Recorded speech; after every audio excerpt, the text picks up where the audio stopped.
Greetings everyone. Welcome to today's lecture on Royal Women in the Mughal Times, Perception and Reality.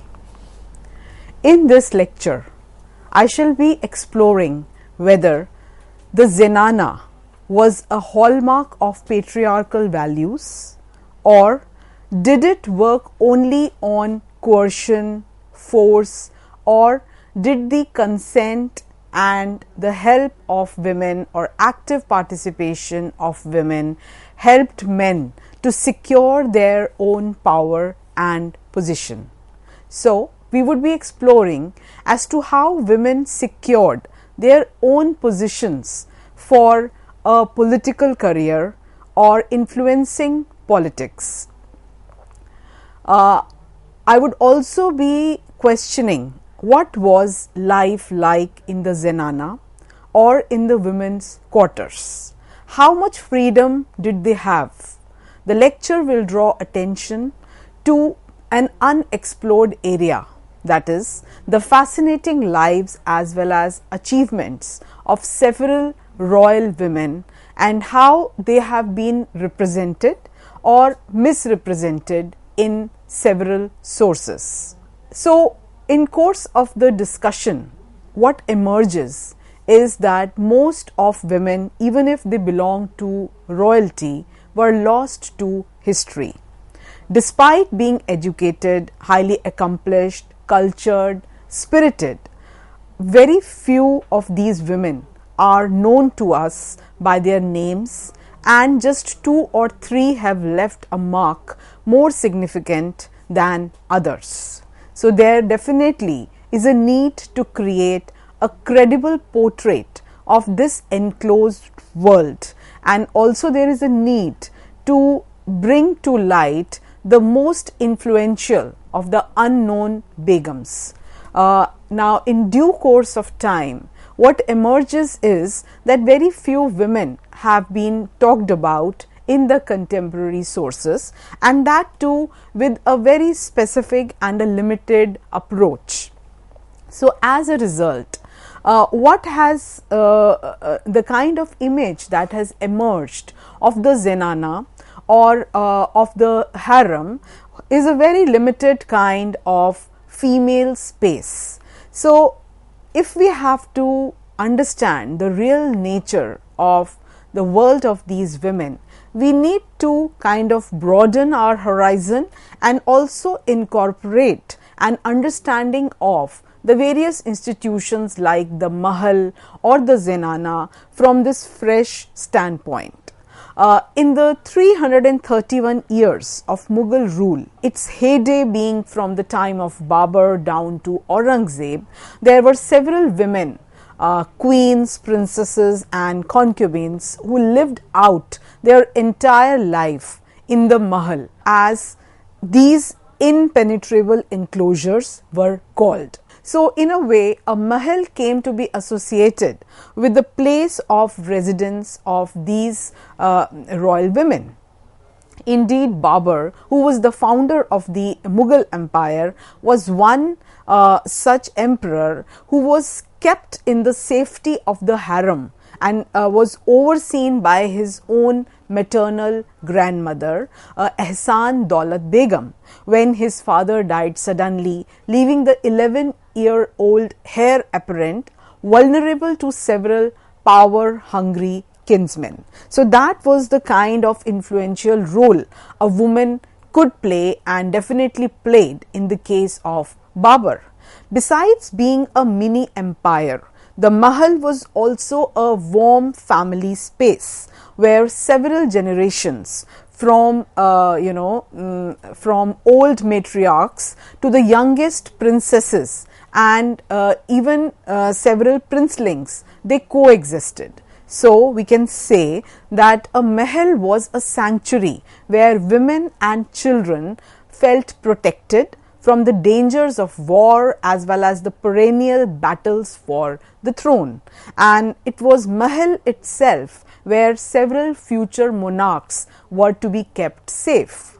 Now, if we are talking about the kind of history writing that takes into consideration the gender implications of being royal women during the Mughal period, one must mention the kind of sources that are available.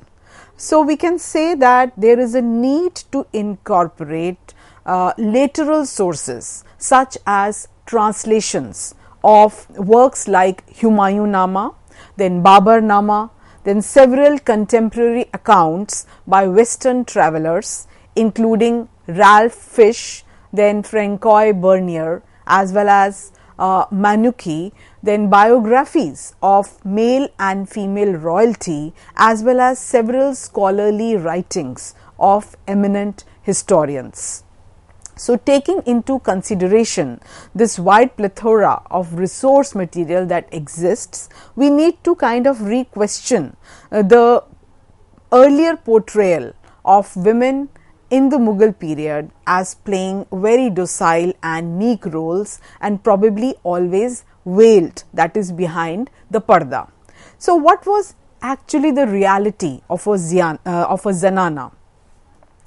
Zenana can be explained as a vibrant, well-run domain that included several ordinary working women as well. It was not as if only beautiful women or royal women were kind of huddled together in the institution of Zenana. The rank and file of maids, cooks, tailors, musicians, dancers, astrologers and several female security guards were overseen by several well-trained women officers, the Mahaldars, who headed different departments. So, it was a very well devised kind of an organization, and at the top was the Padshah Begum. So, the position of Padshah Begum, who was the senior most female royal, was considered to be very important and very powerful. Now, the same institution of Mughal Zenana has been described differently. For example, if we take into consideration the Orientalist terminology, then the space of the Zenana, that is the women's quarters of a household, has been neglected largely by art historians as well as by several European writers and even artists, and there is a very limited kind of portrayal of Zenana as as an exotic place, as a place of sensuous pleasure, where thousands of young women led imprisoned, restricted and exploited lives, and they were no more than sex objects full of jealousy and frustration. So, this is the kind of portrayal that has existed in most of Orientalist historiography and also the colonial administrators or scholars who were interested in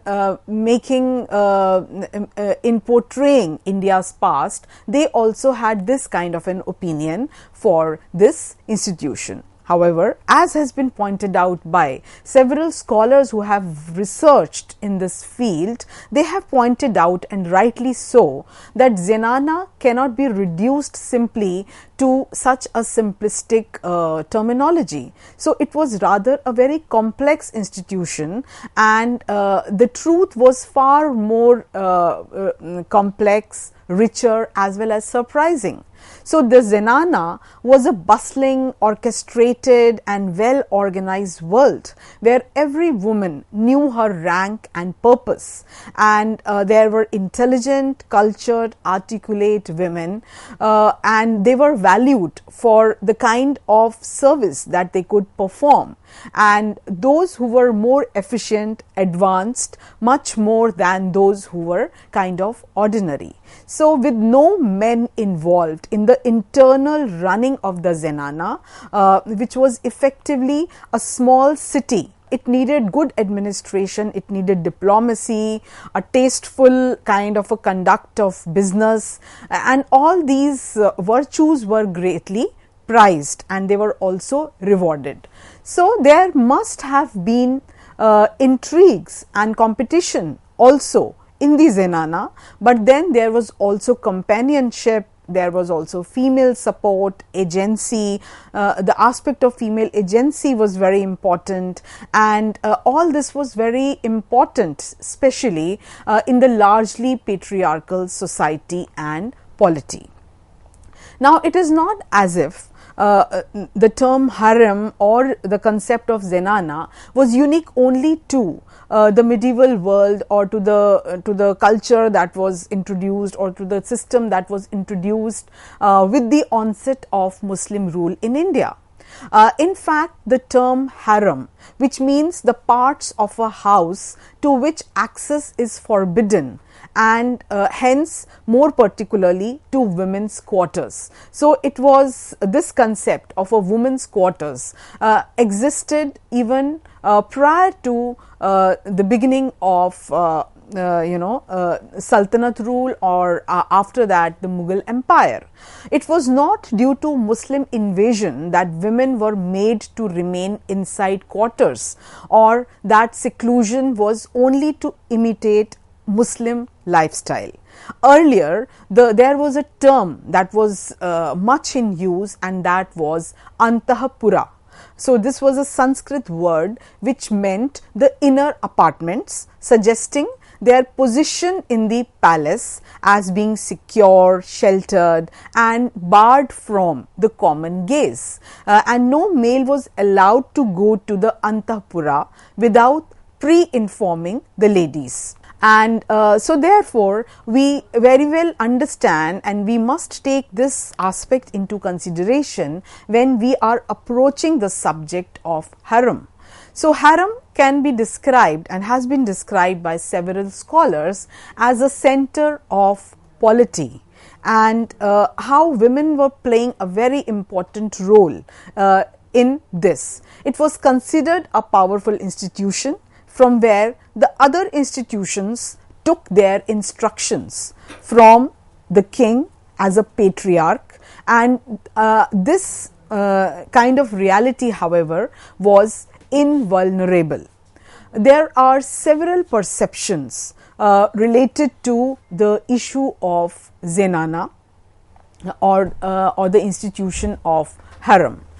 The older belief was that Zenanas had a major disadvantage in terms of participation in the outside world, and that the women inside were generally passive, meek and largely exploited.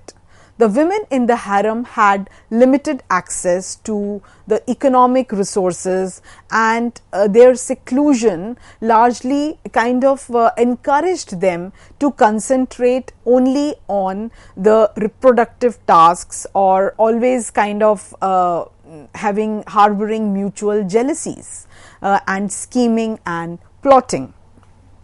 It was believed that the woman's life in harem only centered around her youth and her sexual appeal. Historian K.S. Lal has described harem as a place of beautiful female forms which kind of originated in the largely polygamous nature of men, and as a household unit it was an institution of male polygamy. So, harem was related to the contemporary notions of sexual propriety. However, scholars like Leslie Pierce have kind of undertaken an analysis of the role of women in Ottoman Empire, and Pierce has reassessed this life in the harem and projected a complex set of relationships that did not necessarily or only include the sexual role that had been ascribed to women. It was not a confined space according to Leslie Pierce, and it was not as if there was only one kind of activity that was going on in this institution. Rather, it was a diverse community of women of varying ages interacting with each other in several ways and also at different levels. These levels could be of polity as well as trade. It could be also related to commerce, it could be related to shipping, etc. There were several dependents as well as slaves and servants who performed specific tasks and held skilled they were well versed in skilled occupations. So, there is a need to highlight these neglected aspects. And what emerges in the course of the discussion is that reality was different from rhetoric. So, the Zenana comprised of women of all relations who were not simply an object of sexual pleasure, as has largely been projected and perceived. It had a social world of its own, where several women performed different kinds of skilled works based on the hierarchical division of labor, and it is this aspect that can throw very invaluable light on the reality of Zenana and the way it was functioning. Then Indrani Chatterjee has kind of studied and has tried to explain the hierarchical structure that existed in Zenana, which also induced several royal ladies to be more and more ambitious. So, a study of harem it means exploring the power that was articulated through several hierarchies, and these hierarchies depended on several factors like age, wealth, social status, sexuality, as well as the relation of the female to the monarch. So, all these were important benchmarks, and because of this complexity, Zenanas were intense political arenas. So, they were much more than what they have been perceived so far. The polygamous nature of the household that helped women to carve a niche for themselves also needs to be taken into consideration.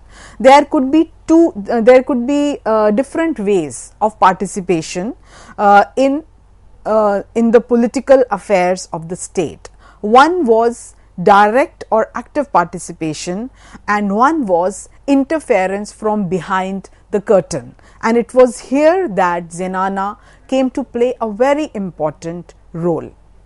Then another important aspect was, as I just mentioned, was the rank in harem.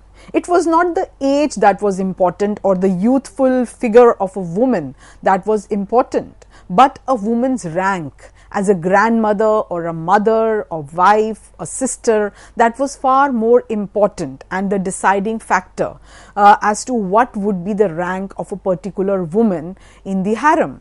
And as has been pointed out by E.B. Findlay, it was the seniority system that was the harem's most powerful guarantor of status, and one cannot neglect the importance of this seniority system. Also, one needs to take into account the issues of civility, then internal cohesion, as well as generational compatibility. Despite the courtesy of seniority system in Zenana, there were mutual jealousies, and it was but natural, because what was at stake was political influence. What was at stake was indirect access to power. So, the apartments that were reserved for use of emperor's women were called mahals, and harem was a place which was self-sufficient with a full range of staff as well as administrators, and a very active role and organizational capability of women mattered a lot in the successful functioning of this harem as well as mahal. It was both composite and cosmopolitan, providing employment to women of different religions, provinces, nationalities, and also different skills. So, the public lives of the women of nobility were largely governed by laws of seclusion, which was less a socio-religious nature, and it was more of a class arrangement. So, therefore, this aspect of status as indicative of class also needs to be taken into account. Now, another term that finds repeated mention is that of Zenana Diori. The Zenana Diori, as one finds its mention in Rajasthan, was also an institution like the harem, which consisted of Rajmata, then there was the Patrani, then there were Paswans or the concubines, and then there were other female relatives as well as several female attendants.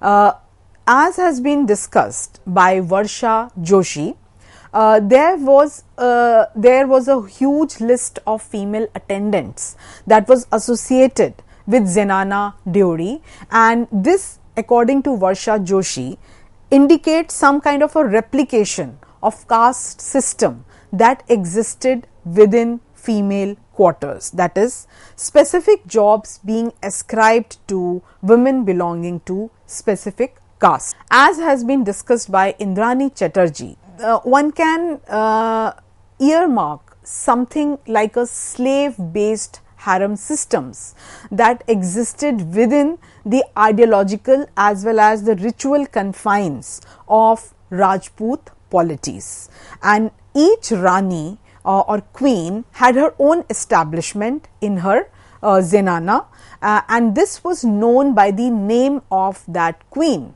For example, there was something called Rathorni ji ki sarkar, then there was something called Jhali ji ki sarkar. So, therefore, each queen had her own sphere of influence, and the institution also kind of adopted the name of that particular patron. And the most important woman here was the queen mother, of course, who held a very high, dignified and commanding position, and that position was kind of unquestionable.